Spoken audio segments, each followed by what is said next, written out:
ilaw ng tahanan. Para sa mga ina, ito ba ay inyong nagagampanan ng tama?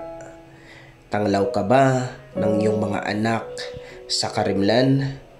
Nagagawa mo ba silang gabayan kung sila'y may mga pinagdadaanang di alam?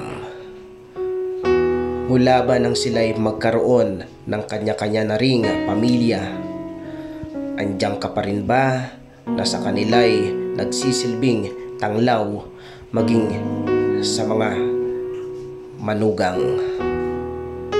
Hindi ka ba nagiging hadlang na imbis na sila'y tanglawan, nagsisilbi kang kadiliman?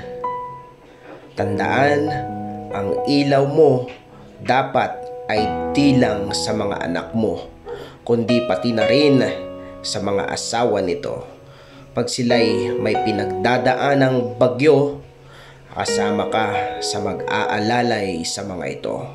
Hindi magiging pabigat para sila'y gumuho.